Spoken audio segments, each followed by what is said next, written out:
3-4 দিনৰ পৰা আমাৰ আলগাপুৰৰ MLA নিজাম ভাই আর করিমগঞ্জের MLA রানু ভাই আজিজ খান ইসকলে বিভিন্ন পেপার কাটিং পাঠাইছে যত উল্লেখ আছে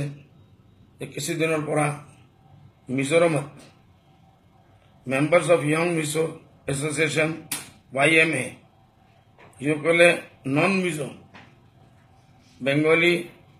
আমার হিন্দু মুসলিম ভাইসকলক যিসকলে বহুত দিনের পৰা তাত থাকি আছে ব্যবসা বাণিজ্য কৰি আছে বিভিন্ন মানুহৰ দোকান বন্ধ কৰি বাহিৰৰ পৰা তালা মাৰি দিছে ঘৰ বন্ধ কৰি বাহিৰৰ পৰা তালা মাৰি দিছে আৰু সিসকলৰ এটাই শ্লোগান হল যে মিজোৰাম খালী কৰক সব নন মিজো মিজোৰামৰ পৰা ওলাই যাব লাগে আজি এই মানুহবিলাকে 25-30 বছৰৰ পৰা 40 বছৰৰ পৰা তাত আছে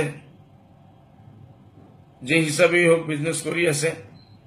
মিজো ভাইসকলৰ লগত কোনোদিন কোনো হেৰাসমেন্ট হোৱা নাই এটা নতুন এটা ঘটনা আর গোটে মিজোরামত এটু লৈ হুলস্থুল হৈ আছে আমার মানুহে ভয় খাই আছে বেঙ্গলী আমার ভাইসকলক আর মুসলিম হোক বা হিন্দু হোক সবে এইটো কমপ্লেইন পোৱাৰ পিছত মই আহমদ পটেল সাহেবৰ লগত গৈ ভেট কৰিছো ৰাতি 11টা বাজে আৰু তেখেতক এই কমপ্লেইনটো দিছো যে আপোনালোকৰ চৰকাৰ আছে আপুনি যি কৰিব লাগে এইটো ইমিডিয়েট বন্ধ হ'ব লাগে আৰ মানুহবিলাকে তাত শান্তি স্থাপন ঘূৰি আহিব লাগে আর যে দোকান আর ঘর বন্ধ হয়েছে এটা খুলিব লাগে তেখেত আমার সম্মুখতে টেলিফোন করে মিজোৰামৰ চিফ মিনিস্টার তেখেত হৈ গৈছিল উঠাই কৈছে বোলে ভাই এইটো ইমিডিয়েট বন্ধ হ'ব লাগে আজমল সাহেব আমার ইয়াত বহি আছে আপনি যেনেকাই হোক এইটো বন্ধ কৰক আৰু বন্ধ কৰি আমাক কালি খবৰ জানাব তাৰপিছত আমি গোলাম নবী আজাদ সাহেবৰ যোগেতে ম্যাডাম সোনিয়া গান্ধীৰ লগত কালি অহাকালি 4:30 বাজে আমি তেখেতৰ টাইম পাইছো আমি গৈ আছো এই সেই মেমোৰেন্ডামটো আমি লৈ গৈ আছো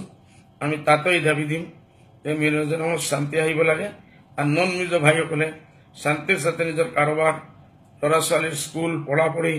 যি আছে সব ডিস্টাৰ্ব হৈ গৈছে মানুহে ভয় খাই আছে এই সিচুয়েশনটো শেষ কৰিব লাগে এইটো নিৰ্দেশ দিয়াৰ কাৰণে আমি ম্যাডাম সোনিয়া গান্ধীৰ লগত গতকাল অহাকালি ভেট কৰিম আৰু মোৰ আশা আছে যে ম্যাডামে এইটোৰ ওপৰত একশন ল'ব আমি এই মেমোৰেন্ডামটো মই লৈ গৈছিলো আহমদ পটেল সাহেবৰ ওচৰত কালি সেম মেমোৰেন্ডাম সোনিয়া গান্ধীজি আৰ গোলাম নবী আজাদ সাহেবৰ ওচৰত আমি দিম